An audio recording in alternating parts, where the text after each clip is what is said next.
Video like जरूर कर लीजिए और ऐसे वीडियो लगातार फ्री में पाने के लिए चैनल को तुरंत सब्सक्राइब कर लीजिए और बेल आइकन को जरूर टैप कर लीजिए ताकि आगे भी सारे वीडियो आपको मिलते रहे। यूट्यूब में फॉलो करते हैं तो प्लीज ये वाला फ्री टेलीग्राम चैनल जरूर ज्वाइन कर लीजिएगा। सारे नोटिफिकेशन सारे अपडेट यहीं पे आते हैं, ध्यान रखिएगा। सारे क्वेश्चन अटेम्प्ट करिए और स्कोर अपना तुरंत कमेंट करके बताइए कितने सही हो रहे हैं कितने गलत हो रहे हैं, जल्दी से कमेंट करके बताइए। फ्रेंड्स, मेरा नाम है वैभव और आप लोग देख रहे हैं ऑनलाइन एग्जाम प्रिपरेशन के हमारे इस यूट्यूब चैनल को। लेखपाल का फुल लेंथ टेस्ट सीरीज चल रहा है, उसमें आज जो है आपका टेस्ट नंबर 7 है। सो इस टेस्ट को कंप्लीट लगाइए और अपना स्कोर जो है कमेंट सेक्शन में जरूर शेयर करिएगा। और चैनल अगर आपने अभी तक सब्सक्राइब ना किया हो तो सबसे पहला काम करिए कि चैनल को सब्सक्राइब करिए। अब यहाँ पर जो पहला क्वेश्चन है ये है आप बीती, आत्मनिर्भर, शरणागत, मुनिश्रेष्ठ, ये जो शब्द हैं इसमें कौन सा समास है, किस प्रकार का समास है। अब ये आपका अपादान तत्पुरुष है, संबंध तत्पुरुष है, अधिकरण तत्पुरुष है या फिर संप्रदान तत्पुरुष है। तो सही आंसर क्या आएगा आपका थर्ड वन, यानी कि अधिकरण तत्पुरुष है यहाँ पर। ठीक है, इसकी विभक्ति क्या होती है, में या फिर पर। इसके बाद चलते हैं नेक्स्ट क्वेश्चन पे। अगला क्वेश्चन यहाँ पर आपको गिवन है मृत्युंजय, ये जो शब्द है इसमें किस प्रकार का समास है। अब ये उपपद तत्पुरुष है, अलुक तत्पुरुष है, लुप्तपद तत्पुरुष है या फिर इसमें से कोई नहीं। तो सही आंसर क्या आएगा आपका अलुक तत्पुरुष समास है मृत्युंजय में। इसके बाद अगले क्वेश्चन की बात करें, यहाँ पर आपको एक तरफ शब्द दे रखे हैं, दूसरी तरफ दिए हैं पर्यायवाची और आपको बताना है कि कौन सा सुमेलित नहीं है। पहला गणेश का लंबोदर एकदम सही है, ये गणेश का पर्यायवाची शब्द है। वहीं गंगा की बात करें तो कालंदी, ये यहाँ पर गलत है क्योंकि कालंदी किसका है, यमुना का एक पर्यायवाची शब्द है। ठीक है, वहीं अगर गंगा की बात करें तो गंगा के जो पर्यायवाची हैं इसमें आपके जाह्नवी हो गया, देवनदी हो गया, सुरसरित हो गया या फिर आपका मतलब इस तरीके से और कई सारे इसके पर्यायवाची हो सकते हैं। बट कालंदी की बात करें तो कालंदी गंगा का नहीं है, किसका है, यमुना का। वहीं यमुना का एक पर्यायवाची सूर्यतनया भी होता है, ये भी यहाँ पर करेक्ट दिया हुआ है। इसी तरीके से अगर गधा की बात करें धूसर दिया है, ये भी यहाँ पर सही है। तो हमारा जो आंसर रहेगा वो कौन सा रहेगा, सेकेंड वन, क्योंकि हमें चुनना था यहाँ पर इनकरेक्ट वाला। इसके बाद अगले क्वेश्चन की बात करते हैं। अगला क्वेश्चन जो यहाँ पर गिवन है इसमें बात करी गई है, एक तरफ आपको शब्द दे रखे हैं और दूसरी तरफ उसका विलोम दिया हुआ है। ठीक है, तो आपको यहाँ पर बताना है कि कौन सा है जो कि सुमेलित है। तो पहले अगर हम बात करें अमर, तो इसका दे रखा है मृत्यु, ये यहाँ पर गलत है क्योंकि इसका क्या होना चाहिए था यहाँ पर मर्त्य, ये यहाँ पर इसका सही होगा। वहीं दूसरा दे रखा है आपका तिमिर, इसका यहाँ पर दिया है किरण, ये भी यहाँ पर गलत है क्योंकि तिमिर का क्या होता है आपका आलोक। ठीक है, याद रखिएगा, सारे के सारे इंपॉर्टेंट है। वहीं अगर नेक्स्ट की बात करें तो वही रंग, वही रंग का क्या होता है आपका चतुरंग, ये यहाँ पर जो दिया हुआ है वही रंग का चतुरंग, ये यहाँ पर गलत है क्योंकि वही रंग का क्या होता है अंतरंग। ठीक है, वही रंग का क्या होगा अंतरंग। इसके बाद यहाँ पर अगर हम देखें उक्त का अनुक्त, ये यहाँ पर करेक्ट दिया हुआ है, तो आंसर क्या होगा आपका फोर्थ वन। इसके बाद चलते हैं नेक्स्ट क्वेश्चन पे। अगला क्वेश्चन जो यहाँ पर गिवन है इसमें बात करी गई है कि निम्न में से कौन सा तद्भव तत्सम युग्म जो है वो सही नहीं है। ठीक है, अब यहाँ पर पहला दे रखा है मकड़ी और इसका यहाँ पर क्या देगा मकटक। ठीक है, तो यही यहाँ पर गलत है क्योंकि ये होना क्या चाहिए था मर्टक, ये होना चाहिए था। ठीक है, जो कि यहाँ पर गलत है। तो आंसर तो हमारा क्या हो जाएगा, पहला वाला ही आंसर हो जाएगा। बाकी ऊन का ऊर्ण होता है, याद रखना है आपको। आलू की बात करें तो आलूक होता है और पान का तांबुल होता है, ये तीनों भी याद रखिएगा। इसके बाद चलते हैं नेक्स्ट क्वेश्चन पे। अगला क्वेश्चन जो यहाँ पर गिवन है ये आपका निसंतान, इसमें कौन सी संधि है। अब ये विसर्ग संधि है, व्यंजन संधि है या फिर ये आपका यण संधि है या फिर अयादि। तो सही आंसर क्या होगा विसर्ग संधि। ठीक है, अब निसंतान को अगर हम संधि विच्छेद करें इसका तो कैसा हो जाएगा नी विसर्ग प्लस संतान। ठीक है, हो सकता है आपको संधि विच्छेद करने को एग्जाम में पूछ लिया जाए, तो ये भी आपको पता होना चाहिए। इसके बाद नेक्स्ट क्वेश्चन की बात करें, यहाँ पर बात हो रही है यश विसर्ग दा, इसका जो संधि युक्त पद होगा वो क्या होगा। ठीक है, तो ऑब्वियसली बात है क्या होगा आपका यशोदा, यानी कि थर्ड वन जो होगा वो यहाँ पर करेक्ट होगा। इसके बाद नेक्स्ट क्वेश्चन की बात करते हैं। अगला क्वेश्चन है पूर्व और उत्तर के बीच की दिशा, ये बीच की दिशा जो है ये वाक्य के लिए मतलब क्या यूज होगा, कौन सा शब्द है जो इस बात को डिनोट करेगा कि पूर्व और उत्तर की दिशा मतलब के बीच की दिशा को कौन सा यहाँ पर वर्ड डिनोट करेगा। अब ये आपका वायव्य है, ईशान है, नैऋत्य है या फिर ये आग्नेय है। तो सही आंसर क्या होगा ईशान। ठीक है, ईशान यहाँ पर सही होगा जो कि पूर्व और उत्तर के बीच की दिशा को डिनोट करता है, ईशान बोलते हैं उसको। इसके बाद आगे चलते हैं नेक्स्ट क्वेश्चन पे। सो ये जो क्वेश्चन है इसमें बात करी गई जीतने की इच्छा रखने वाला, ये जो एक वाक्य है, इसके लिए जो एक शब्द होगा वो क्या होगा? जिज्ञासा होगा, जिगरीशा होगा, जिजीविषा होगा या फिर कोई नहीं। तो सही आंसर क्या आएगा आपका? जिगरीशा। ठीक है, ये इसका यहाँ पर सही आंसर होगा। अच्छा, कमेंट सेक्शन में ये बताइएगा कि जिजीविषा जो है ये किस वाक्य के लिए यूज होता है। ऐसे ही जिज्ञासा का भी बताइएगा कि कमेंट सेक्शन में कि ये किसके लिए यूज होता है। इसके बाद अब अपने नेक्स्ट क्वेश्चन पे हम मूव करते हैं। अगला क्वेश्चन जो यहाँ पर दिया हुआ है कि सांप छुछुंदर की हालत। अब ये जो मुहावरा है इसका अर्थ क्या है? इसका अर्थ जो यहाँ पर आपको दिया हुआ है कि भाई छिपना है, दुविधा है, डरना है या फिर हार मान लेना।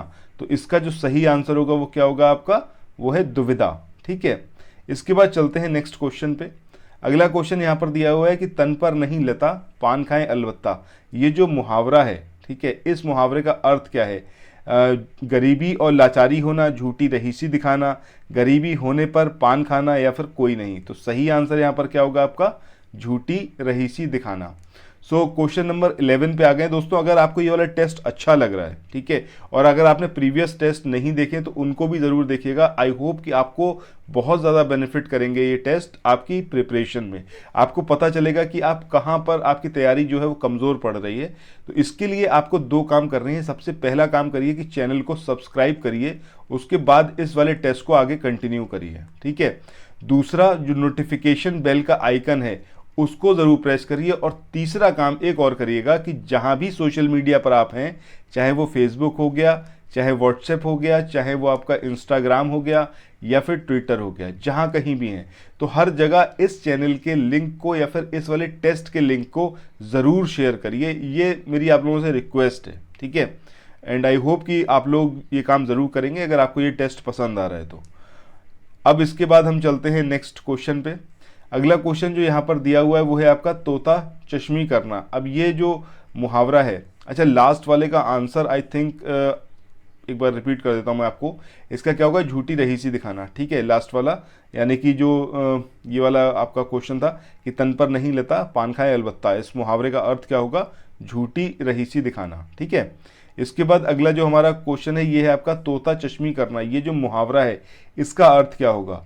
तोतों को चश्मा पहनाना, कृतघ्न होना, दिखावटी होना या फिर दिमाग खराब होना। तो सही आंसर क्या होगा आपका? सेकंड वन, यानी कि कृतघ्न होना। इसके बाद चलते हैं नेक्स्ट क्वेश्चन पे। अगला क्वेश्चन यहाँ पर है कि शुद्ध वर्तनी वाला शब्द ये कौन सा है? ये इन चारों में आपको बताना है कि कौन सा ईर्ष्या के लिए सही होगा। तो फोर्थ वन जो है वो यहाँ पर वर्तनी के रूप में एकदम सही दिया हुआ है। ठीक है, याद रखिएगा वर्तनी वाले क्वेश्चन थोड़े टिपिकल हो जाते हैं और ये आपको पता होना चाहिए। और ये वाले क्वेश्चन जो मैं टेस्ट में आपको कंप्लीट करा रहा हूँ, इन्हीं में से आपको क्वेश्चंस देखने को मिलेंगे। इसके बाद अगला है आपका कि अशुद्ध वर्तनी वाला शब्द कौन सा है इसमें। ठीक है, अब ये आच्छादन है, कृतकृत्य है, ऐश्वर्य है या फिर उर्मिला। तो सही आंसर क्या होगा आपका? थर्ड वन, क्योंकि इसकी वर्तनी कैसी है? अशुद्ध है। इसको लिखा कैसे जाएगा? ऐश्वर्य, ये इस तरीके से इसको लिखा जाएगा। ठीक है, इसके बाद चलते हैं नेक्स्ट क्वेश्चन पे।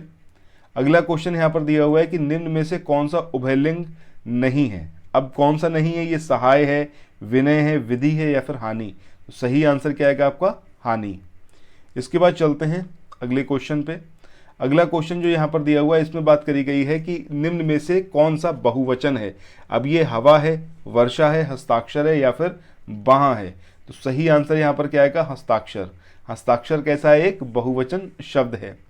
इसके बाद अब जो है नेक्स्ट क्वेश्चन की तरफ चलते हैं। अगला क्वेश्चन जो यहाँ पर दिया हुआ है, यहाँ पर बात करेगी मोहन घर से दुकान गया। इसमें कारक कौन सा है? अपादान कारक है, करण है, अधिकरण है या फिर संबंध। तो सही आंसर क्या आएगा यहाँ पर?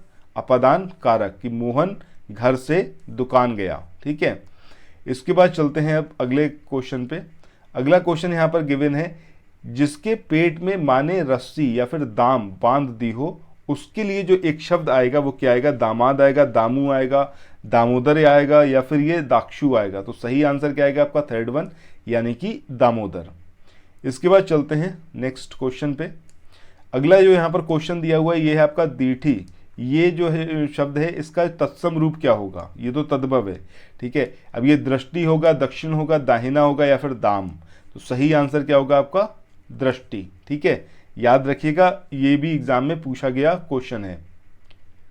इसके बाद अगला क्वेश्चन यहाँ पर है आपका कोयल। इसमें आपको बताना है कि इसका पर्यायवाची शब्द कौन सा है। ठीक है, अब ये सिंह है, सारंग है, कामदेव है या फिर हनुमान है। तो इसका सही आंसर क्या होगा आपका? सारंग।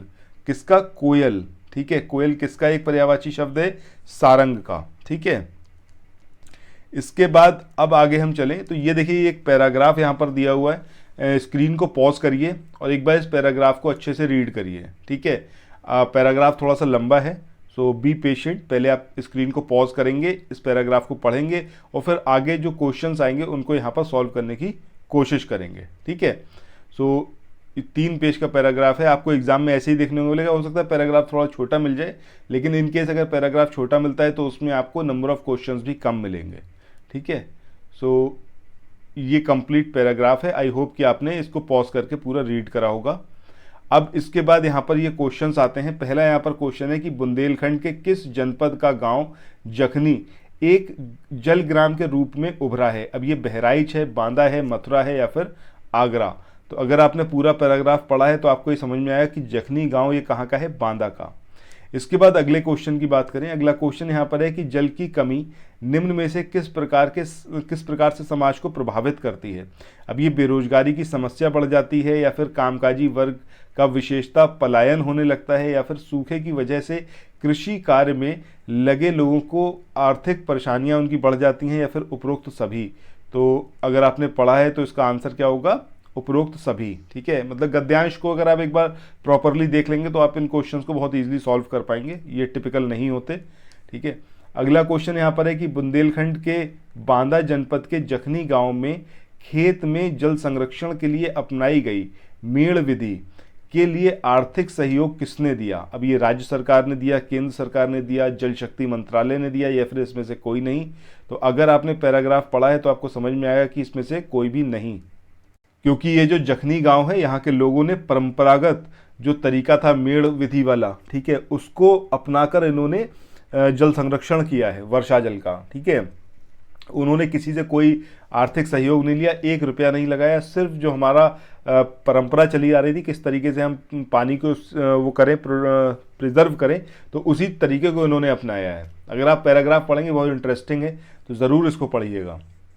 इसके बाद अब मूव करते हैं नेक्स्ट क्वेश्चन पे। अगला क्वेश्चन जो यहाँ पर दिया हुआ है इसमें बात करी है कि निम्न में से कौन सा सूर्य का पर्यायवाची शब्द नहीं है? अब ये आर्क है, दिनमणि है, चांडशु है या फिर कलत्र। तो कलत्र जो है वो आपका सूर्य का एक पर्यायवाची शब्द नहीं है। अब सूर्य का नहीं है तो किसका है? फिर ये स्त्री का एक पर्यायवाची शब्द है, ये आपको याद रखना है। इसके बाद अब मूव करते हैं नेक्स्ट क्वेश्चन पे। अगला क्वेश्चन यहाँ पर दिया हुआ है आखर। अब जो आखर शब्द है इसका तत्सम रूप कौन सा है? अब ये अक्षी है, अक्षर है, आपका अम्ब है या फिर अध है। तो सही आंसर क्या होगा आपका? सेकंड वन, यानी कि अक्षर। आखर जो है इसका तत्सम रूप क्या होगा? अक्षर। इसके साथ ही हिंदी वाला पोर्शन यहाँ पर एंड हो रहा है। इसके बाद अब जो नेक्स्ट हमारा पोर्शन है उस पर चलते हैं। अगला यहाँ पर जो सेक्शन है या फिर जो पोर्शन है वो किसका है? आपका जनरल नॉलेज का। तो यहाँ पर करंट अफेयर से स्टार्ट करते हैं। पहला यहाँ पर दिया हुआ कि हाल ही में US junior open squash tournament का खिताब जीतने वाली प्रथम भारतीय महिला कौन बनी? यानी कि recently who has become the first Indian women to win the junior US open squash tournament title. ठीक है, तो अब ये आपका अंजलि जिंदल है, पुष्पा चौधरी हैं, पायल नायक हैं या फिर अनाहत सिंह हैं। तो सही आंसर क्या होगा आपका? 4th वन, यानी कि अनाहत सिंह। इसके बाद नेक्स्ट क्वेश्चन की तरफ चलते हैं। अगला क्वेश्चन यहाँ पर दिया हुआ है कि हाल ही में BWF वर्ल्ड बैडमिंटन चैंपियनशिप 2021 में पुरुष एकल का खिताब किसने जीता? अब ये यूगो कोवायशी हैं, कादम्बिनी श्रीकांत हैं, आयन कीन हैं या फिर ये ताकुरो हॉकी हैं। तो सही आंसर क्या होगा आपका? आयन कीन। इन्होंने जीता BWF वर्ल्ड बैडमिंटन चैंपियनशिप 2021 का खिताब एकल में। ठीक है, पुरुष एकल में।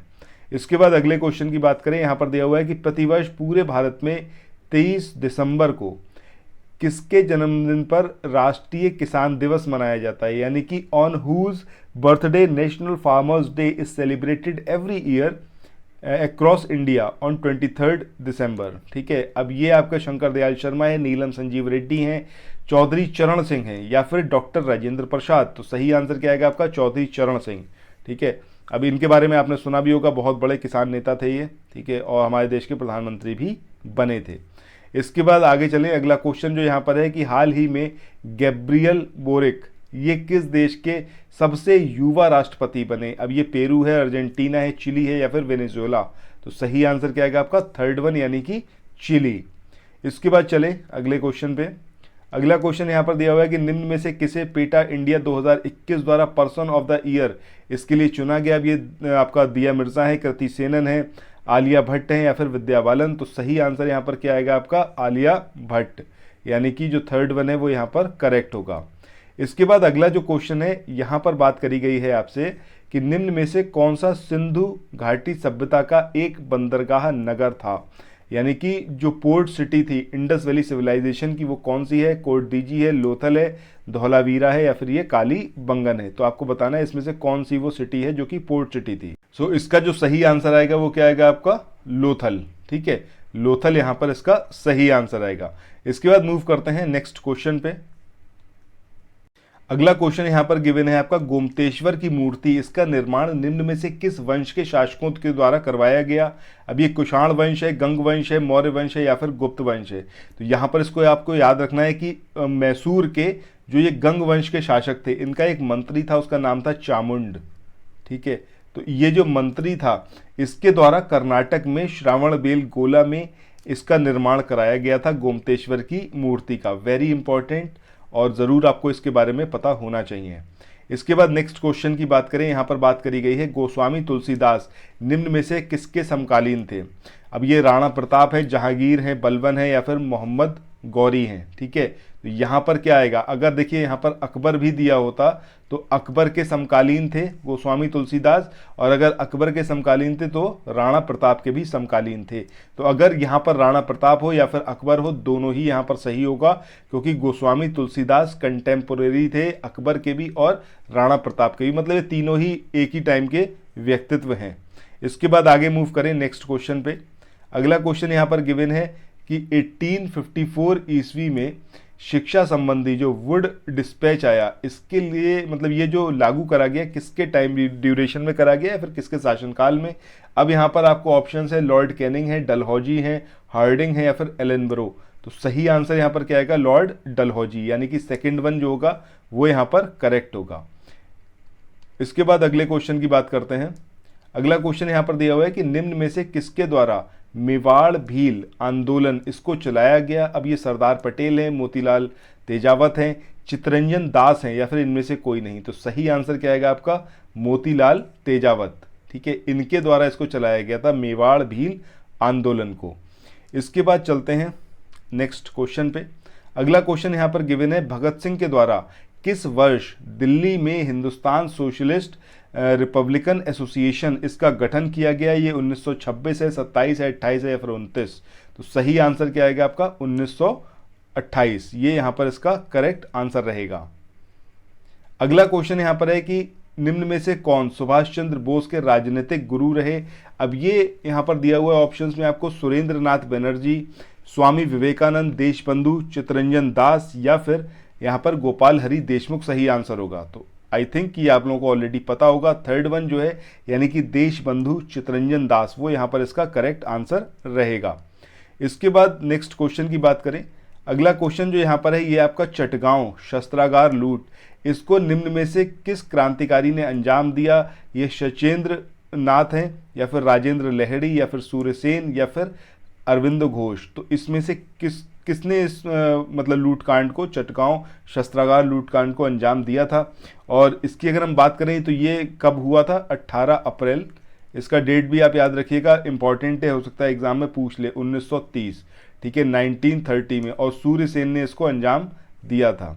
दोस्तों वीडियो में आगे बढ़े इससे पहले एक इंपॉर्टेंट न्यूज है आप लोगों के लिए। स्टडी फॉर सिविल सर्विसेज ने लेखपाल और उत्तर प्रदेश पीसीएस के लिए जो पेड कोर्स को स्टार्ट किया हुआ है, उसको परचेज करने के लिए आपको सिंपली इन नंबर्स पर कॉल या व्हाट्सएप करना है। इन नंबर्स पर कॉल या व्हाट्सएप करके आप अपने पेड कोर्स के बारे में पूरी जानकारी ले सकते हैं। ज्ञान सर का ये नंबर है, इस नंबर पर आप व्हाट्सएप करके भी जानकारी प्राप्त कर सकते हैं।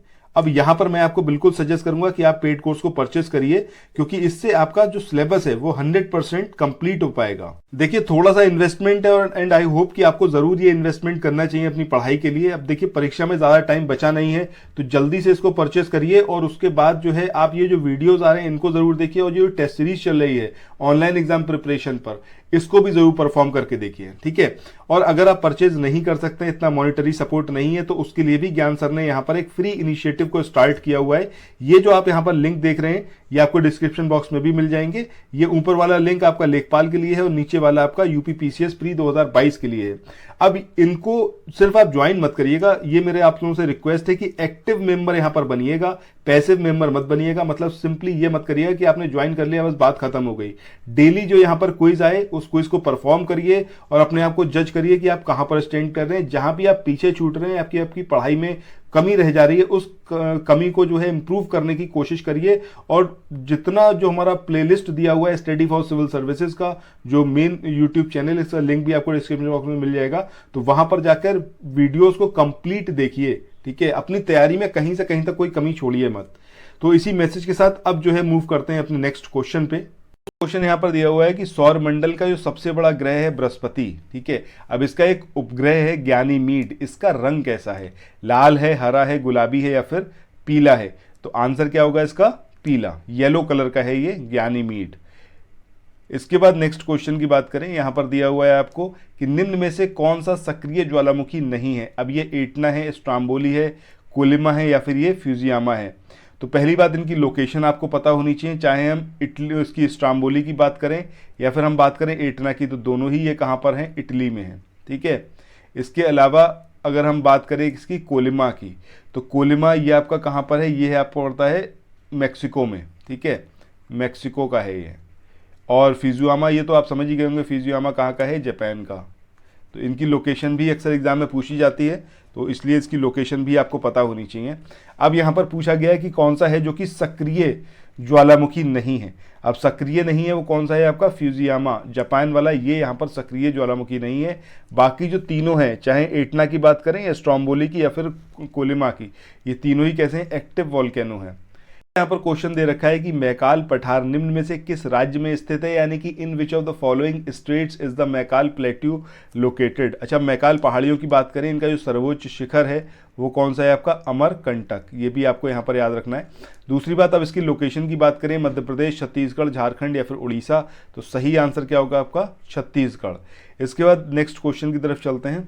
अगला क्वेश्चन यहाँ पर दिया हुआ है कि अरावली पहाड़ियों का सर्वोच्च शिखर ये निम्न में से कौन सा है? अमरकंटक है, धूपगढ़ी है या फिर ये आपका गुरु शिखर है या फिर डोडा बेटा? तो सही आंसर क्या आएगा आपका? थर्ड वन, यानी कि गुरु शिखर जो है वो हाईएस्ट पीक है अरावली हिल्स की।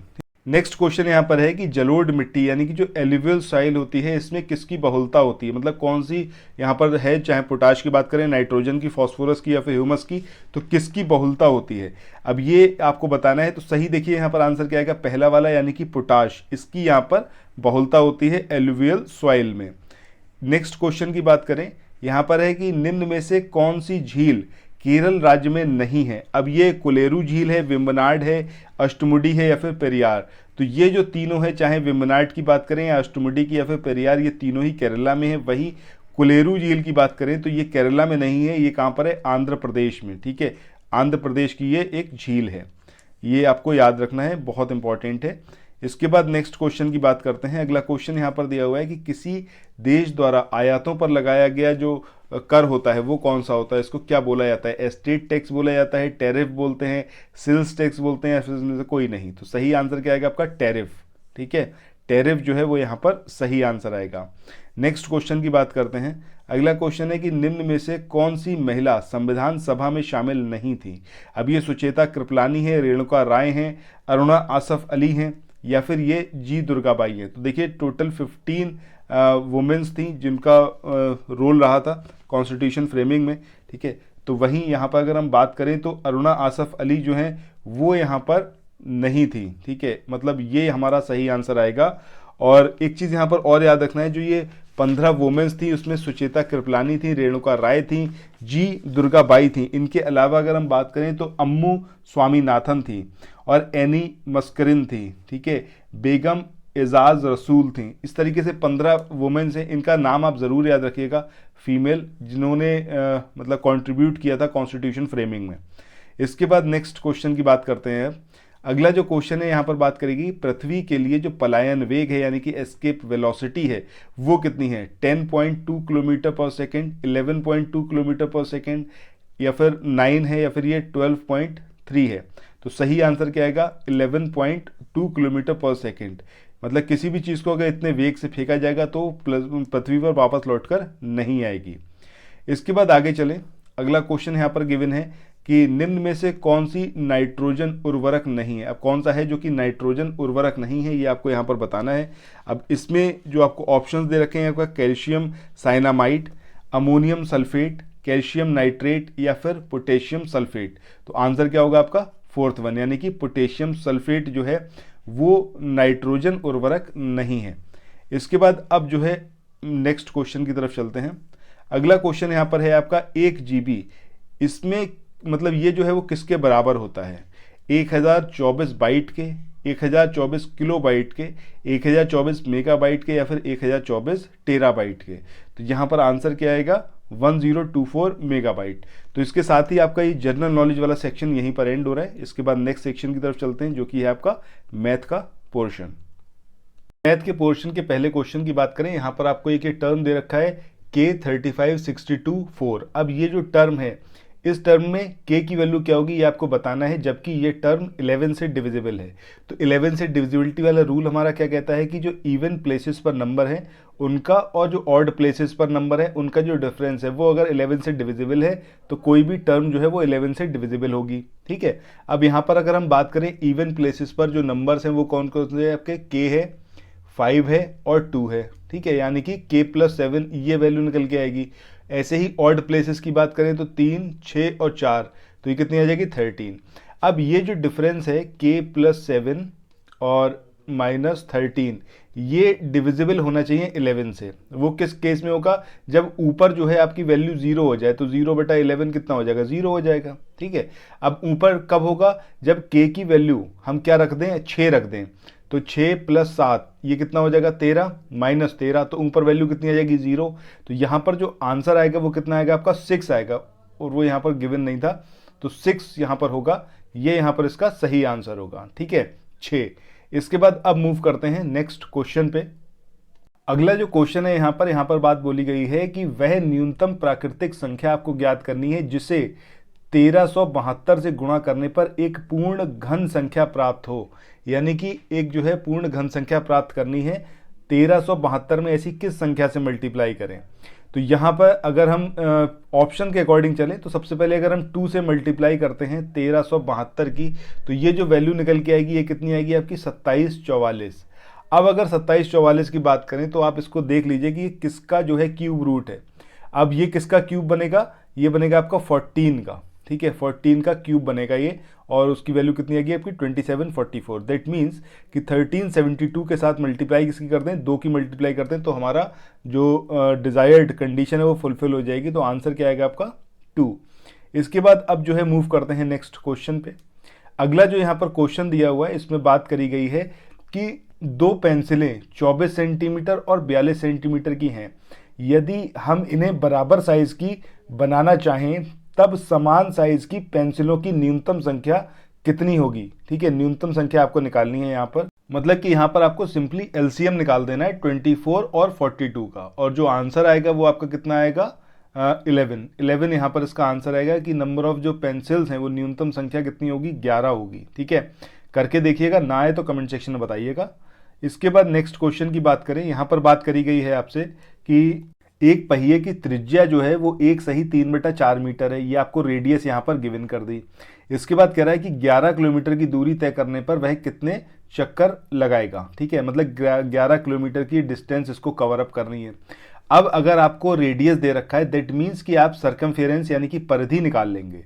ठीक है, जब आप सर्कमफेरेंस निकाल लेंगे तो आपको पता चल जाएगा कि एक चक्कर में, मतलब अगर ये एक पहिया है और यहाँ से ये पूरा एक चक्कर जब रिवॉल्व करेगा, तो इसे अगर इस तरीके से कर दे तो यहाँ से यहाँ तक अगर मान लीजिए चल गया, ठीक है, एक चक्कर में, ठीक। तो टोटल कितना 11 किलोमीटर दे रखा है, तो जो परिधि आप निकालेंगे, जो सर्कमफेरेंस निकालेंगे, उस 11 किलोमीटर को इस परिधि से आप डिवाइड कर दीजिए, आपको नंबर ऑफ टर्न्स मिल जाएंगे, कितने यहाँ पर चक्कर इसको लगाने होंगे, और जो आंसर आएगा इसका कितना आएगा, ये 1000।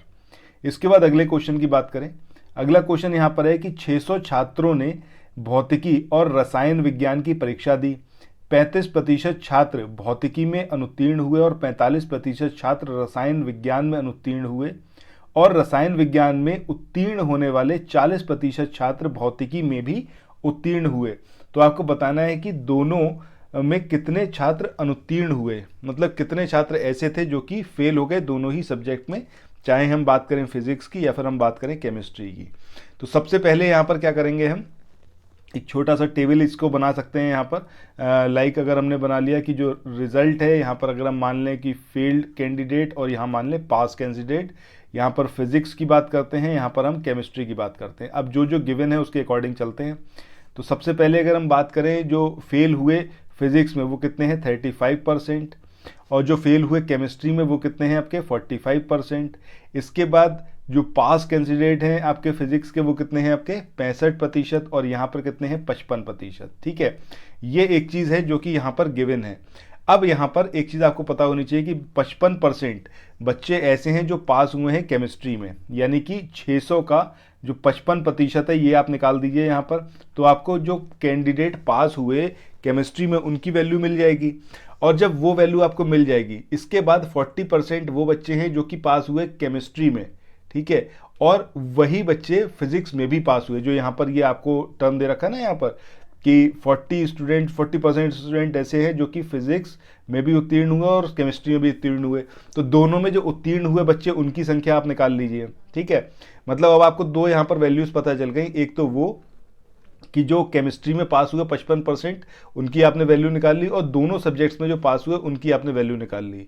इसके बाद आपको सिंपली क्या करना है कि उन लोगों की उन बच्चों की परसेंटेज निकालनी है, मतलब वो परसेंट निकालना है कि जो कि दोनों सब्जेक्ट्स में पास हुए, यानी कि जो आपने यहाँ पर ये नंबर निकाल लिया, ठीक है, कि दोनों में मान लीजिए 100 बच्चे हैं, 100 बच्चे पास हुए दोनों सब्जेक्ट में। अब इसको परसेंटेज की फॉर्म में निकाल लीजिए, क्योंकि टोटल बच्चे आपको पता है, तो टोटल बच्चों का कितने परसेंट बच्चे दोनों सब्जेक्ट्स में पास हुए, यहाँ से आपको एक परसेंटेज मिल जाएगी। इसके बाद जो नेक्स्ट मेन काम रह जाएगा इसमें वो ये रह जाएगा कि जो परसेंटेज है स्टूडेंट्स की जो कि पास हुए या तो फिजिक्स में या फिर केमिस्ट्री में या फिर दोनों, ठीक है, तो वो टोटल पास की संख्या कैसे निकालेंगे कि सारी परसेंटेज जितने जितने पास वाले हैं, जैसे 55% हमने देखा था अभी किसमें पास हुए थे, जो आपका केमिस्ट्री वाला था, ठीक है, ऐसे ही 65% जो बच्चे पास हुए थे वो किस में हुए थे, फिजिक्स में हुए थे। सबसे पहले हमने टेबल बनाई थी, और बाद में जो अभी हमने परसेंटेज निकाली कि कितने हैं जो कि दोनों में पास हुए, तो 65 और 55% को जोड़ देना है, और जो कॉमन है यानी कि जो दोनों सब्जेक्ट्स में पास हुए उसको यहाँ पर घटा दीजिए, तब आपके पास वो परसेंटेज आ जाएगी जिसमें दोनों ही मतलब सब्जेक्ट में बच्चे पास नहीं हुए। तो ये जो परसेंटेज आए उस परसेंटेज को आप किसमें नंबर की फॉर्म में कन्वर्ट कर दीजिए, मतलब 600 का जो यहाँ पर परसेंट आएगा वो परसेंट यहाँ पर निकाल दीजिए। ठीक है, अब यहाँ पर आपको वो वैल्यू मिल जाएगी जिसमें दोनों ही सब्जेक्ट्स में बच्चे फेल हुए हैं। ठीक है, तो ये जो आंसर निकल के आएगा ये आपका कितना आएगा, मतलब ये इसमें से कोई ऑप्शन नहीं हुआ, यानी कि कोई नहीं जो है, फोर्थ वन जो है वो आपका आंसर रहेगा। दोस्तों वीडियो में आगे बढ़े इससे पहले एक इंपॉर्टेंट न्यूज है आप लोगों के लिए। स्टडी फॉर सिविल सर्विसेज ने लेखपाल और उत्तर प्रदेश पीसीएस के लिए जो पेड कोर्स को स्टार्ट किया हुआ है उसको परचेज करने के लिए आपको सिंपली इन नंबर्स पर कॉल या व्हाट्सएप करना है। इन नंबर्स पर कॉल या व्हाट्सएप करके आप अपने पेड कोर्स के बारे में पूरी जानकारी ले सकते हैं। ज्ञान सर का ये नंबर है, इस नंबर पर आप व्हाट्सएप करके भी जानकारी प्राप्त कर सकते हैं। अब यहां पर मैं आपको बिल्कुल सजेस्ट करूंगा कि आप पेड कोर्स को परचेस करिए, क्योंकि इससे आपका जो सिलेबस है वो 100% कंप्लीट हो पाएगा। देखिए थोड़ा सा इन्वेस्टमेंट है, और एंड आई होप कि आपको जरूर ये इन्वेस्टमेंट करना चाहिए अपनी पढ़ाई के लिए। अब देखिए परीक्षा में ज्यादा टाइम बचा नहीं है, तो जल्दी से इसको परचेस करिए, और उसके बाद जो है आप ये जो वीडियोज आ रहे हैं इनको जरूर देखिए, और जो टेस्ट सीरीज चल रही है ऑनलाइन एग्जाम प्रिपरेशन पर इसको भी जरूर परफॉर्म करके देखिए। ठीक है, और अगर आप परचेज नहीं कर सकते, इतना मॉनिटरी सपोर्ट नहीं है, तो उसके लिए भी ज्ञान सर ने यहाँ पर एक फ्री इनिशिएटिव को स्टार्ट किया हुआ है। ये जो आप यहाँ पर लिंक देख रहे हैं ये आपको डिस्क्रिप्शन बॉक्स में भी मिल जाएंगे। ये ऊपर वाला लिंक आपका लेखपाल के लिए है और नीचे वाला आपका यूपीपीसीएस प्री 2022 के लिए है। अब इनको सिर्फ आप ज्वाइन मत करिएगा, ये मेरे आप लोगों से रिक्वेस्ट है कि एक्टिव मेंबर यहां पर बनिएगा, पैसिव मेंबर मत बनिएगा। मतलब सिंपली ये मत करिएगा कि आपने ज्वाइन कर लिया बस बात खत्म हो गई। डेली जो यहां पर क्विज आए उस क्विज को परफॉर्म करिए और अपने आप को जज करिए कि आप कहां पर स्टैंड कर रहे हैं। जहां भी आप पीछे छूट रहे हैं, आपकी पढ़ाई में कमी रह जा रही है, उस कमी को जो है इंप्रूव करने की कोशिश करिए। और जितना जो हमारा प्लेलिस्ट दिया हुआ है स्टडी फॉर सिविल सर्विसेज का जो मेन यूट्यूब चैनल, इसका लिंक भी आपको डिस्क्रिप्शन बॉक्स में मिल जाएगा, तो वहां पर जाकर वीडियोस को कंप्लीट देखिए। ठीक है, अपनी तैयारी में कहीं से कहीं तक कोई कमी छोड़िए मत। तो इसी मैसेज के साथ अब जो है मूव करते हैं अपने नेक्स्ट क्वेश्चन पे। अगले क्वेश्चन की बात करें, यहां पर बोला गया है कि एक दुकानदार 500 ग्राम के स्थान पर 460 ग्राम के वजन का यूज कर रहा है और वस्तु को क्रय मूल्य पर बेच रहा है, तो आपको बताना है परसेंट प्रॉफिट। तो इसमें सिंपली इन दोनों का डिफरेंस ले लीजिए। डिफरेंस कितना आ जाएगा 440 और नीचे कितना आ जाएगा आपका ये 460 गुणा 100। अब ये जो निकल के आएगा ये कितना आएगा आपका 8 सही 16/23%। ये इसका आंसर आ जाएगा। ठीक है, इसके बाद अगले क्वेश्चन की बात करें। अगला क्वेश्चन यहाँ पर है कि एक फुटकर विक्रेता ने 20 किलोग्राम चाय 10% छूट पर खरीदी। इसके अलावा 20 किलोग्राम चाय की खरीद पर थोक विक्रेता द्वारा उन्हें 1 किलो चाय और दे दी गई फ्री में। ठीक है, अब वह एक ग्राहक को सारी चाय अंकित मूल्य पर बेचता है। दैट मीन्स टोटल अगर हम चाय की बात कर लें तो दुकानदार के पास चाय कितनी आई, 20 किलोग्राम उसने परचेज करी। ठीक है, इसके अलावा उसे 1 किलोग्राम चाय और दी गई फ्री में। ठीक है, तो टोटल कितनी हो गई 21 किलोग्राम चाय थी। मतलब इसको अगर मान लीजिए हर 1 किलोग्राम की जो कॉस्ट है वो 1 रुपये, तो 21 रुपये की चाय थी। अब इसने उसे करा क्या, उसने 10% की उसे छूट मिली थी। मतलब 20 किलोग्राम की चाय पर इसे 10% की छूट मिली। मतलब हर 1 किलोग्राम की जो चाय है, मतलब इसको अगर हमने रुपए में कन्वर्ट कर लिया तो इसका 10% कितना हो जाएगा 20 का 10% हो जाएगा आपका 2। ठीक है, यानी कि 20 रुपए की चाय अगर थी, 20 रुपए की चाय पर उसे कितना डिस्काउंट मिला 2 रुपए का, मतलब 18 रुपए की इसको चाय पड़ी। ठीक है, और 1 किलोग्राम इसको फ्री में मिल गई। ठीक है, तो इस तरीके से देखा जाए तो कितनी इसको कॉस्ट पड़ी 18 रुपये का कॉस्ट प्राइस पड़ा इसे, और इसने बेचा कितने में 21 रुपये में बेचा। तो यहाँ पर डिफरेंस कितने का आ जाएगा 3 रुपये का आ जाएगा।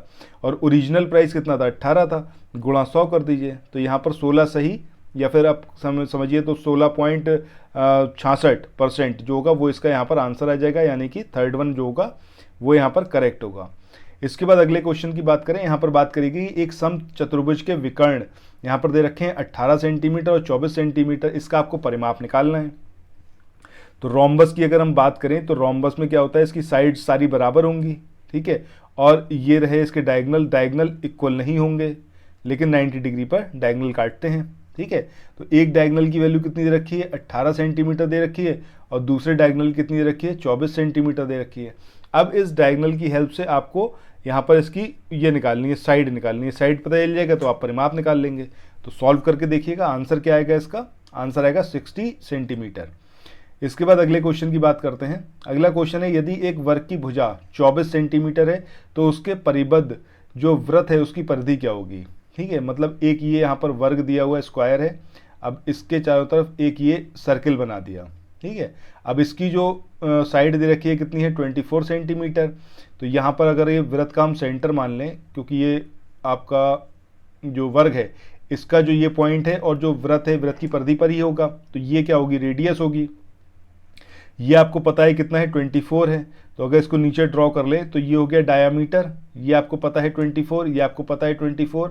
ठीक है, तो आप यहाँ से क्या करेंगे, ये जो इसका डायगोनल है ये डायगोनल पता चल जाएगा। ठीक है, या फिर हम कहें तो डायमीटर आपको पता चल जाएगा। जब आपको डायमीटर पता चल गया, या फिर आप सिंपली समझिए तो ये आप इस स्क्वायर का डायगोनल है। ठीक है, भुजा आपको पता है, डायगोनल आपको पता चल गया, डायगोनल पता चल गया तो वही क्या है डायमीटर है सर्किल का।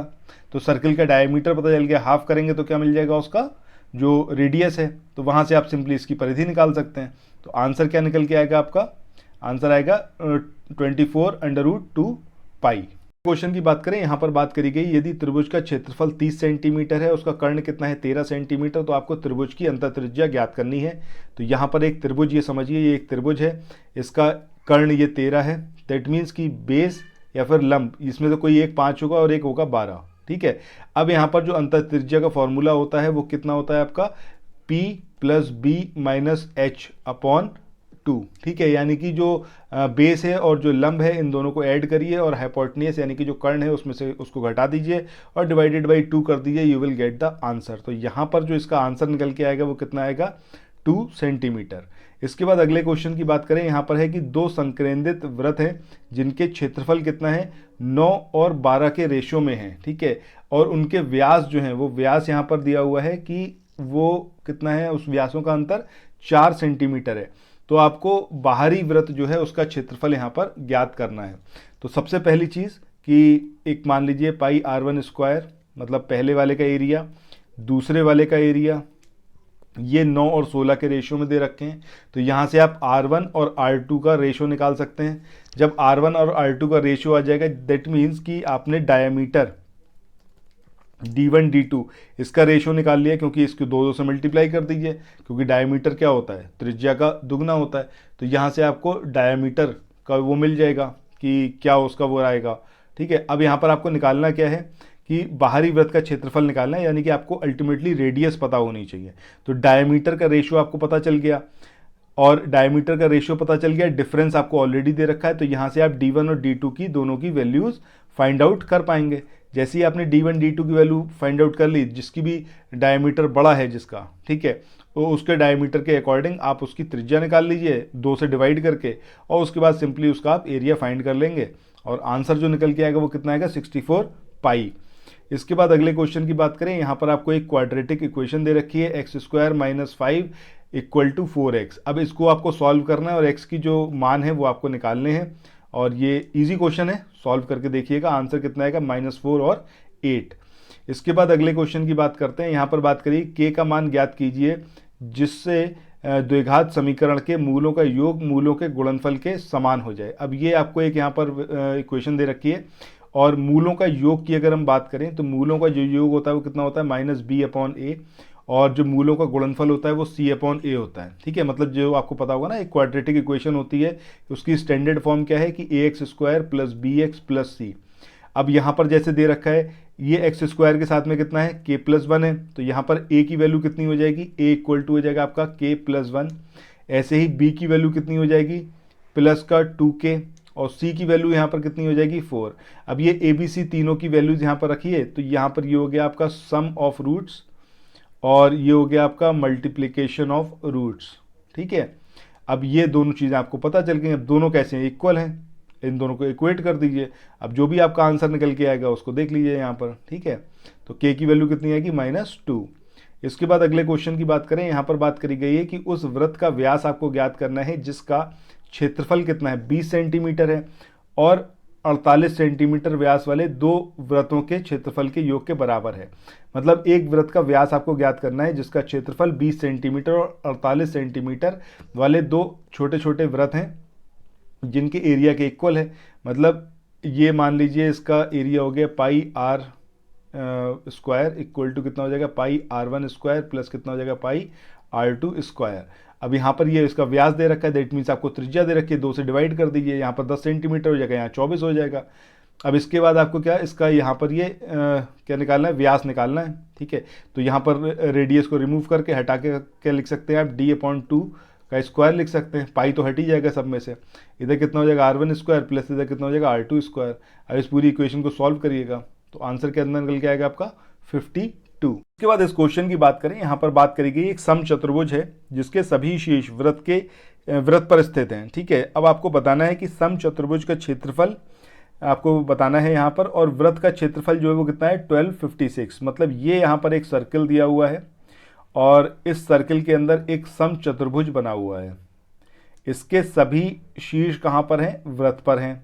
तो अगर आपको ये रेडियस पता चल जाए, ठीक है, रेडियस पता चल जाएगी, दैट मीन्स कि आपको ये पूरी डायगोनल पता चल जाएगी। ठीक है, अब इस तरीके से यहाँ पर आप क्या कर सकते हैं, जब आपको ये एक चीज़ पता चल गई उसके बाद आपका काम जो है वो ईजी हो जाएगा। ठीक है, काम ईजी हो जाएगा, दैट मीन्स कि यहाँ पर आपको जो ये समचतुर्भुज रोम्बस दे रखा है, यहाँ पर d1 और d2 की वैल्यूज़ आपको पता चल जाएंगी, और d1 और d2 की वैल्यू अगर आपको पता चल गई तो उसके बाद आपका काम सॉल्व हो गया। आपको सिंपली एरिया निकालना है, एरिया इक्वल्स टू कितना होता है, हाफ d1 d2। किसका, रोम्बस का। बस इसको सॉल्व कर लीजिए और फाइनली जो आंसर निकल के आएगा वो कितना आएगा आपका 800 सेंटीमीटर। इसके बाद आगे चलें, अगला क्वेश्चन यहाँ पर दिया हुआ है कि if the mean of the following distribution is 6। यहाँ पर मीन की वैल्यू दे रखी है, आपको वैल्यू किसकी फाइंड करनी है, पी की वैल्यू फाइंड करनी है। अब यहाँ पर मैं पहले ही मैंने आपको बताया कि इसमें क्या करना होता है, आपको इधर फ्रीक्वेंसी दे रखी है, इधर ये आपको एक्स की वैल्यू दे रखी है, तो आपको यहाँ पर सबसे पहले एफ एक्स निकालना होगा, मतलब इन दोनों की मल्टीप्लाई करिए, यहाँ पर लिखते जाइए, ठीक है, यहाँ पर लिखते जाइए। उसके बाद समीशन ऑफ एफ एक्स, यानी कि इन सबको जो आपने मल्टीप्लाई कर लिए सबको ऐड कर दीजिए, उसकी वैल्यू यहाँ पर लिख लीजिए, ठीक है। अब ये जो वैल्यू आएगी ये ऊपर आएगी और नीचे क्या आएगा आपका समीशन ऑफ एफ, यानी कि इन सब का एडिशन नीचे रखिए, किसके बराबर होगा, जो मीन वैल्यू दे रखी है, यानी कि यहाँ पर जो मीन वैल्यू कितनी है 6 है, ठीक है। इसके इक्वेट कर दीजिए और इसको जब सॉल्व करेंगे तब आपको यहाँ पर पी की वैल्यू फाइंड आउट हो जाएगी। इसके बाद इस क्वेश्चन की बात करें, अब यहाँ पर क्या है, एक तरफ वेट दे रखे हैं, एक तरफ नंबर ऑफ स्टूडेंट्स दे रखे हैं, आपको मीन वैल्यू यहाँ पर बतानी है या फिर मीन वेट बताना है। तो देखिए अब यहाँ पर ये नंबर्स ज़्यादा हैं, तो इसमें क्या करते हैं, एज्यूम कर लेते हैं किसी एक वैल्यू को स्टैंडर्ड, मतलब उसको आप मीन वैल्यू एज्यूम कर लेते हैं। मतलब मान लीजिए 72 को हमने यहाँ पर क्या करा है, एज्यूम करा है एक अप्रॉक्सीमेट मीन, ठीक है। अब इसके बाद यहाँ पर आपको एक और कॉलम बनाना होगा जिसमें आप D1, ठीक है, D1 या फिर DI कुछ भी समझ लीजिए, इसमें आप कौन सी वैल्यू लिखेंगे कि XI माइनस ए। XI माइनस ए का मतलब क्या हो जाएगा आपका कि ये जो वैल्यूज़ हैं, ठीक है, ये है XI। अब इसमें से जो आपने वैल्यू ले ली 72, इसको आपने मान लिया कि ये मीन वैल्यू है, इसमें से घटाना है, मतलब 67 माइनस 72 आएगा, यहाँ पर माइनस 70 करेंगे, यहाँ पर माइनस 72 करेंगे, यहाँ पर माइनस 72 करेंगे, यहाँ पर भी माइनस 72 करेंगे, ठीक है। तो इन सब में माइनस 72 करेंगे। अब जो यहाँ पर ये वैल्यू आएगी, ये वैल्यू यहाँ पर कितनी आ जाएगी आपकी -5, इधर आ जाएगी -2, ये हो जाएगी 0, ये हो जाएगी 1, ये हो जाएगी 3। अब इसके बाद इन दोनों की मल्टीप्लाई करेंगे, ठीक है, मतलब 4 इंटू -5 कितना आ जाएगा -20, यहाँ पर कितना आ जाएगा -6, ये आ जाएगा 2, ये आ जाएगा 3, ये आ जाएगा आपका 3, ठीक है। अब इन सबको यहाँ पर ऐड कर देंगे, ऐड करेंगे तो समीशन निकल के कितना आ जाएगा आपका, ये हो जाएगा आपका FI/DI, पहले XI निकालते थे अब DI निकालना है, सिंपली कितना हो जाएगा 21। अब ये जो वैल्यू आ गई आपकी 21, अब इसके बाद जो हमारा पहले फॉर्मूला लगाते थे मीन का, सिमिलरली यहाँ पर भी वैसे ही करना है। सो अब जो मीन की वैल्यू हो जाएगी, मीन इक्वल टू कितना हो जाएगा, जो आपका एज्यूम्ड फ्रीक्वेंसी है इसको लिखना है, प्लस आप क्या करेंगे समीशन ऑफ FI/DI अपॉन जो मतलब n है, यानी कि जो ये सारी फ्रीक्वेंसी है इनका सम, ये जो सम है ये कितना निकल के आएगा आपका, ये 12 आ जाएगा। तो इस तरीके से यहाँ पर आपका जो मीन की वैल्यू है वो कितनी थी 72, जो एज्यूम्ड मीन था, प्लस जो FI/DI जिसकी अभी हमने वैल्यू निकाली, ये जो वैल्यू निकल के आई कितनी आई थी हमारी -21 अपॉन कितना आ जाएगा n, दैट इज 12। तो इसको अब आप सॉल्व कर लेंगे और यहाँ पर आपकी जो वैल्यू निकल के आएगी वो कितनी आएगी 70.25, यानी कि 4th वन जो है वो यहाँ पर इसका सही आंसर होगा। इसके बाद अगले क्वेश्चन की तरफ चलें। अगला क्वेश्चन यहाँ पर दे रखा है कि find the mean of the following frequency distribution. अब यहाँ पर ये देखिए एक आपको गैपिंग करके दिया हुआ है कि 0 से 20, 20 से 40, इस तरीके से यहाँ पर दिया हुआ है। तो इसमें भी आप एक टेबल बनाएंगे। सबसे पहले तो ये क्लासेस वाली एक कॉलम रहेगा, इसके बाद एक फ्रीक्वेंसी का कॉलम रहेगा, ठीक है, या फिर इससे पहले एक मिड वॉल्यूम निकाल लीजिएगा, ठीक है। मिड वॉल्यूम कैसे, मतलब 0 से 20 है तो इसकी मिड वैल्यू कितनी होगी 10 होगी, दूसरी वैल्यू 20 से 40 दे रखी है, इसकी मिड वैल्यू कितनी होगी, इसकी हो जाएगी 30, इसके बाद 40 से 60 है तो इसके बीच में कितना आ गया 50। इस तरीके से एक यहाँ पर ये टेबल क्रिएट होगी। इसके बाद फ्रीक्वेंसी की बात करें तो यहाँ पर ये फ्रीक्वेंसी आपको ऑलरेडी गिवन है ये सारी, ठीक है, तो ये फ्रीक्वेंसी वाली टेबल यहाँ पर लिख लेंगे पूरी। इसके बाद फिर से वैसा ही करना है हमें कि DI equal to XI minus 50, मतलब एक हम एज्यूम कर लेंगे 50 को मान लेंगे हम कि ये मीन वैल्यू है और उसके बाद DI की वैल्यू निकाल लेंगे, ठीक है। अब जब ये DI की वैल्यू निकालेंगे तो ये जो 50 हमने माना है इसमें से मतलब 10 में से -50 करेंगे, ठीक है, और इसके बाद ऐसे ही हम 30 में से -50 करेंगे, ये वैल्यूज़ यहाँ पर रखेंगे। इसके बाद यहाँ पर क्या करेंगे आप एक और चीज़ ले लेंगे UI इसलिए लेंगे क्योंकि यहाँ पर एक ये 0 से 20 वाला फिगर चल रहा है, एग्जैक्टली वैल्यू नहीं दे रखी है। तो इसमें जो UI निकालेंगे ये कितना आएगा आपका XI minus 50 upon 20, XI minus 50, जो एज्यूम्ड था अपॉन 20, 20 क्या है जो इंटरवेल है 0 से 20, 20 से 40 जो गैप है 20 का, उससे डिवाइड कर देंगे xi माइनस जो आपका जस्ट अ मोमेंट 50 था, ठीक है। सो इसको जब आप करेंगे तो यहाँ पर आपकी ui की वैल्यू फाइंड होगी और उसके बाद जो आखिरी एक कॉलम बनेगा वो बनेगा fi ui का, और इसको जब आप सॉल्व करेंगे तब फाइनली जो आपका आंसर निकल के आएगा, जो वैल्यू आएगी वो कितनी आएगी 53। थोड़ा सा कॉम्प्लिकेटेड क्वेश्चन है, टफ क्वेश्चन कहें इसे, और इन केस आप ना कर पाए तो कमेंट सेक्शन में बताइएगा, या खुद ना समझ में आया हो तो फिर मैं इसको प्रॉपरली अलग से इसको बता दूंगा, ठीक है। इसके बाद अगले क्वेश्चन की बात करें, यहाँ पर आपको फाइंड करनी है वैल्यू x की इफ़ द मोड यानी कि जो माध्यिका है वो कितने दे रखा है 25 दे रखा है। अब यहाँ पर आपको x की वैल्यू फाइंड करनी है।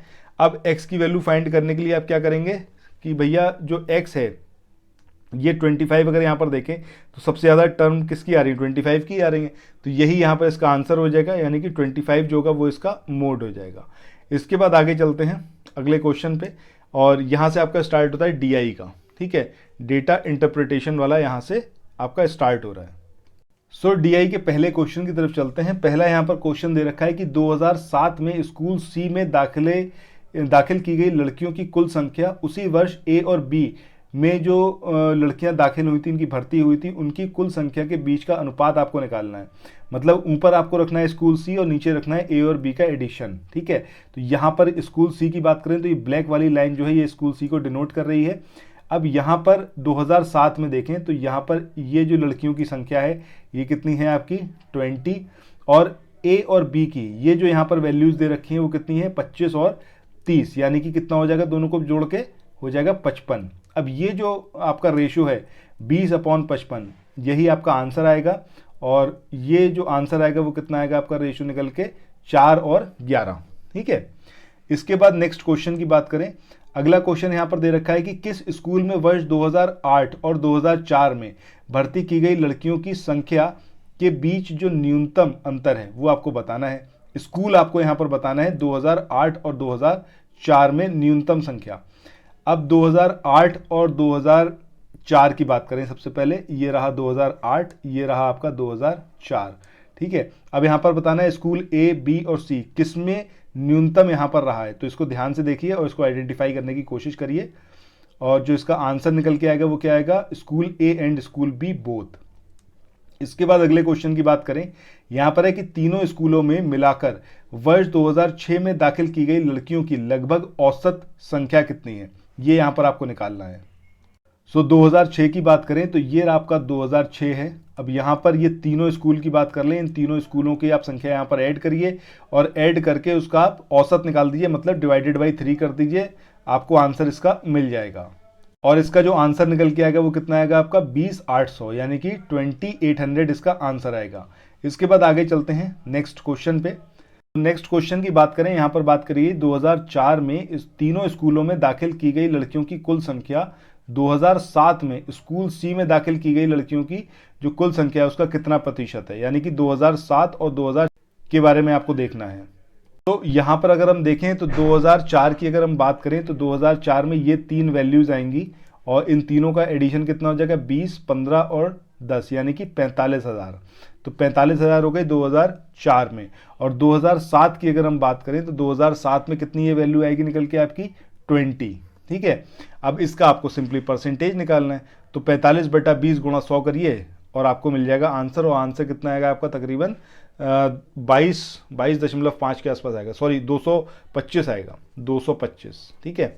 225 यहाँ पर इसका आंसर आ जाएगा।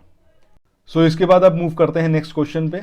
अगला क्वेश्चन जो यहाँ पर गिवन है ये बात करी गई तीनों स्कूलों में मिलाकर दाखिल की गई लड़कियों की कुल संख्या किस वर्ष दूसरी सबसे अधिक थी। तो इसमें आपको कुछ नहीं करना है, इन तीनों जो स्कूल हैं हर एक साल का आपको सिंपली ऐड कर लेना है कि कितनी कितनी लड़कियों की यहाँ पर भर्ती हुई है।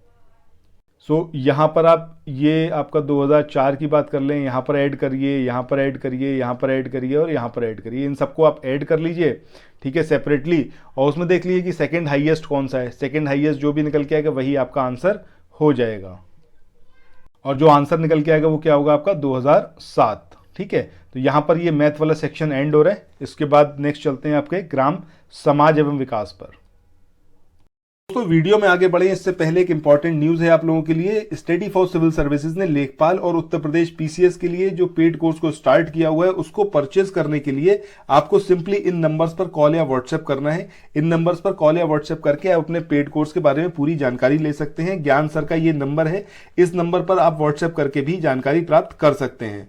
अब यहां पर मैं आपको बिल्कुल सजेस्ट करूंगा कि आप पेड कोर्स को परचेस करिए, क्योंकि इससे आपका जो सिलेबस है वो 100% कंप्लीट हो पाएगा। देखिए थोड़ा सा इन्वेस्टमेंट है और एंड आई होप कि आपको जरूर ये इन्वेस्टमेंट करना चाहिए अपनी पढ़ाई के लिए। अब देखिए परीक्षा में ज्यादा टाइम बचा नहीं है, तो जल्दी से इसको परचेस करिए और उसके बाद जो है आप ये जो वीडियोज आ रहे हैं इनको जरूर देखिए, और जो टेस्ट सीरीज चल रही है ऑनलाइन एग्जाम प्रिपरेशन पर इसको भी जरूर परफॉर्म करके देखिए, ठीक है। और अगर आप परचेज नहीं कर सकते, इतना मॉनिटरी सपोर्ट नहीं है, तो उसके लिए भी ज्ञान सर ने यहाँ पर एक फ्री इनिशिएटिव को स्टार्ट किया हुआ है। ये जो आप यहाँ पर लिंक देख रहे हैं ये आपको डिस्क्रिप्शन बॉक्स में भी मिल जाएंगे। ये ऊपर वाला लिंक आपका लेखपाल के लिए है और नीचे वाला आपका यूपी पीसीएस प्री 2022 के लिए है। अब इनको सिर्फ आप ज्वाइन मत करिएगा, ये मेरे आप लोगों से रिक्वेस्ट है कि एक्टिव मेंबर यहां पर बनिएगा, पैसिव मेंबर मत बनिएगा। मतलब सिंपली ये मत करिएगा कि आपने ज्वाइन कर लिया बस बात खत्म हो गई।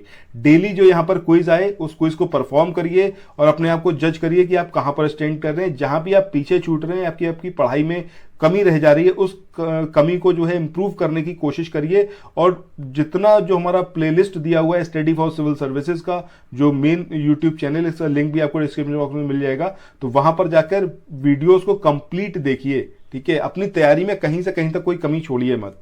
तो इसी मैसेज के साथ अब जो है मूव करते हैं अपने नेक्स्ट क्वेश्चन पे। ग्राम समाज के पहले क्वेश्चन की बात करें, यहां पर बात करी गई कि निम्न में से किस प्रकार के विवाह में एक जोड़ी गाय और बैल भेंट स्वरूप दिया जाता है। अब ये आश विवाह है, देव विवाह है, पवित्र विवाह है या फिर ब्रह्म विवाह।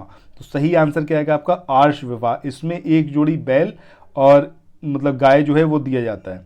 इसके बाद नेक्स्ट क्वेश्चन की बात करें, यहां पर बात करी गई है marriage and family in India. इसके लेखक कौन है। K M. Kapadia, Westermarck, Harry M Johnson या फिर बोगार्ड्स। तो सही आंसर क्या आएगा आपका के.एम. कपाडिया। इन्होंने लिखा है ये marriage and family in India, ये जो बुक है, ठीक है। इसके बाद नेक्स्ट क्वेश्चन की तरफ चलते हैं। अगला यहाँ पर क्वेश्चन है कि भारत को गांव का देश कहा जाता है क्योंकि प्राचीन धर्म ग्रंथों, वेदों, पुराणों इत्यादि में ग्रामीण जीवन के बारे में पता चलता है। दूसरा, 2011 की जनगणना के अनुसार 68.8% जनसंख्या गांव में निवास करती थी। तो दोनों ही स्टेटमेंट यहाँ पर करेक्ट हैं, तो आंसर क्या आएगा आपका दोनों। इसके बाद नेक्स्ट क्वेश्चन की बात करते हैं। अगला यहाँ पर क्वेश्चन दे रखा है लोहिया ग्रामीण आवास योजना, ये किस वर्ष प्रारंभ की गई। 2011 में, 13 में, 15 में या फिर 17 में। तो इसका जो सही आंसर आएगा वो क्या आएगा 2013। नेक्स्ट क्वेश्चन है आपका निम्न में से किस कमेटी की अनुशंसा पर किसान क्रेडिट कार्ड योजना इसको स्टार्ट किया गया। Santhanam committee, R V. Gupta committee, Ashok Dalwai committee या फिर कोई नहीं। तो सही आंसर क्या आएगा आपका सेकंड वन, यानी कि आर.वी. गुप्ता। इसी कमेटी की अनुशंसा पर किसान क्रेडिट कार्ड योजना को स्टार्ट किया गया। नेक्स्ट क्वेश्चन की बात करें, यहाँ पर बात करी गई है निम्न में से कौन खसरा और खतौनी तैयार करता है। लेखपाल, तहसीलदार, राजस्व अधिकारी या इसमें से कोई नहीं। तो सही आंसर क्या आएगा आपका लेखपाल। खसरा और खतौनी को तैयार करने का काम कौन करता है, लेखपाल। अगला क्वेश्चन यहाँ पर है किसी जोत में या उसकी सीमा पर विधि पूर्वक निर्मित सीमा चिन्ह का अनुरक्षण और मरम्मत का खर्चा कौन करता है। नगर पंचायत, जिला पंचायत, जोतदार या फिर कोई नहीं। तो सही आंसर क्या होगा जोतदार। ये जो खर्चा होता है कौन करता है, जोतदार करता है। इसके बाद अगला क्वेश्चन यहाँ पर है कि कलेक्टर द्वारा तैयार किए गए रजिस्टर जिसमें जिले के समस्त ग्रामों की सूची होती है, निम्न में क्या दिखाया जाता है। ऐसे क्षेत्र जो नदी बहाव से प्रभावित हों, ऐसे क्षेत्र जिसमें अनिश्चित खेती होती हो या फिर ऐसे अन्य विवरण जो विहित किए जाएं या फिर उपरोक्त सभी। तो सही आंसर क्या आएगा आपका ऑल ऑफ द एबव। ये यहाँ पर इसका सही आंसर होगा। इसके बाद क्वेश्चन नंबर 84 की बात करते हैं। यहाँ पर है ग्राम राजस्व समिति, इसमें कितने से अनधिक सदस्य होते हैं, 3, 4, 5 या 6। तो सही आंसर क्या आएगा आपका 5, यानी कि 5। नेक्स्ट क्वेश्चन, उत्तर प्रदेश राजस्व परिषद से संबंधित निम्न कथनों पर आपको विचार करना है। पहला है कि प्रशासनिक सदस्य के रूप में वह व्यक्ति पात्र होगा जिसने आयुक्त के पद से अन्यून श्रेणी का पद धारण ना किया हो। दूसरा स्टेटमेंट है कि न्यायिक सदस्य के रूप में वह व्यक्ति पात्र होगा जिसने कलेक्टर के पद से अन्यून श्रेणी का पद जो है उसको धारण ना किया हो। तो आपको बताना है कि कौन सा यहाँ पर सही है। सो इसका आंसर क्या होगा, आंसर होगा दोनों ही स्टेटमेंट, चाहे पहले की बात करें चाहे दूसरे की, दोनों ही यहाँ पर करेक्ट हैं, तो दोनों जो है वो यहाँ पर इसका आंसर होगा। इसके बाद अगले क्वेश्चन की तरफ चलते हैं। अगला क्वेश्चन यहाँ पर है कि ग्राम पंचायत में डैश या उससे अधिक जनसंख्या होना आवश्यक है। अब ये 500 की रेंज है, 1500, 5000 या फिर 1000, मतलब कम से कम 1000 या उससे ज़्यादा जनसंख्या होना आवश्यक है ग्राम पंचायत डिक्लेयर होने के लिए। इसके बाद अगला क्वेश्चन यहाँ पर है कि निम्न में से कौन सा ग्राम सभा का उद्देश्य है। पहला, सभी सदस्यों को उनके अधिकार और शक्तियों से अवगत कराना। दूसरा, जन विकास के कार्यों एवं रखरखाव की योजना बनाना। तीसरा, ग्राम स्तर पर लोगों का कल्याण सुनिश्चित करना। और चौथा है उपरोक्त सभी। तो आंसर क्या होगा आपका, फोर्थ वन, यानी कि ऑल ऑफ द एबव, ये यहाँ पर सही होगा। इसके बाद नेक्स्ट क्वेश्चन की बात करें। अगला क्वेश्चन यहाँ पर है कि निम्न में से कौन सा क्षेत्रफल मापने का मात्रक है। अब ये गज है, गिरह है, जरीब है या फिर बिस्सा। तो सही आंसर क्या होगा, जो क्षेत्रफल की मपाई के लिए यूज होता है वो क्या है आपका, बिस्सा। इसका यूज करा जाता है क्षेत्रफल नापने के लिए। इसके बाद अगला क्वेश्चन यहाँ पर है कि एक कंचवासी कितने विश्वासी के बराबर होता है, 20, 1/20, 10 या फिर 5। तो इसका सही आंसर क्या होगा आपका, 1/20। नेक्स्ट क्वेश्चन की बात करें। अगला क्वेश्चन यहाँ पर है कि राजस्व न्यायालयों के कंप्यूटरीकरण का प्रबंधन निम्न में से किसके द्वारा किया जाता है। अब ये IBM है, ओरेकल है, NIC है या फिर TCS। तो सही आंसर क्या होगा आपका, थर्ड वन, यानी कि NIC। इसके बाद नेक्स्ट क्वेश्चन की बात करते हैं। अगला क्वेश्चन यहाँ पर है कि भू अभिलेखों का रखरखाव, इसका जो उत्तरदायित्व होता है ये किसका, कमिश्नर का होता है, कलेक्टर, अभिलेख अधिकारी या फिर तहसीलदार। तो सही आंसर क्या होगा आपका, कलेक्टर। भू अभिलेखों का अनुरक्षण, इसका काम किसका है, कलेक्टर का। नेक्स्ट है आपका, बाढ़ की वार्षिक समीक्षा करने का कार्य राजस्व विभाग का कौन सा अनुभाग करता है, 1, 10, 11 या फिर 12। कौन सा अनुभाग है राजस्व विभाग का जो ये चीज़ की निगरानी करता है या समीक्षा करता है, तो वो क्या है आपका, अनुभाग 11। नेक्स्ट क्वेश्चन की बात करें। अगला क्वेश्चन यहाँ पर है कि विनोबा भावे द्वारा चलाए गए भू आंदोलन का प्रारंभ निम्न में से कहाँ पर हुआ था, मसूलीपट्टनम में, नालगोंडा में, करीमनगर या फिर निज़ामाबाद। तो सही आंसर क्या आएगा आपका, सेकंड वन, यानी कि नालगोंडा। यहाँ से स्टार्ट किया था विनोबा भावे ने भू आंदोलन। इसके बाद नेक्स्ट क्वेश्चन की बात करें। यहाँ पर बात हो रही है निम्न में से किसने ग्रामीण समाज को अतीत में बसा हुआ कहा। अब ये मदन वंदना है या रॉबर्ट फील्ड है, पीटर जैक है या फिर BK श्रीवास्तव। तो सही आंसर क्या आएगा आपका, रॉबर्ट फील्ड। नेक्स्ट क्वेश्चन की बात करते हैं 95 नंबर का, कि आर्थिक और सामाजिक विकास के लिए साक्षरता का महत्व है जन्म दर कम करने में, लिंग अनुपात बढ़ाने में, विवाह आयु बढ़ाने में या फिर उपरोक्त सभी। तो आंसर क्या होगा आपका, ऑल ऑफ द एबव। अगला क्वेश्चन है कि निम्न में से किसने सामाजिक संरचना शब्द प्रतिपादित किया। हर्बर्ट स्पेंसर हैं, कूले हैं, रॉबर्ट फील्ड हैं या फिर पीटर जैक। तो सही आंसर क्या आएगा आपका, हर्बर्ट स्पेंसर। इन्होंने आपका ये जो वर्ड है सामाजिक संरचना, इसका प्रतिपादन किया। इसके बाद अगला क्वेश्चन है 97 नंबर का, निम्न में से किस देश में जाति प्रथा पाई जाती है। ये भारत है, फिजी है, मॉरिशस है या फिर सभी। तो सही आंसर क्या आएगा, सभी, यानी कि इंडिया, फिजी, मॉरिशस सब में ही जाति प्रथा पाई जाती है, कास्ट सिस्टम।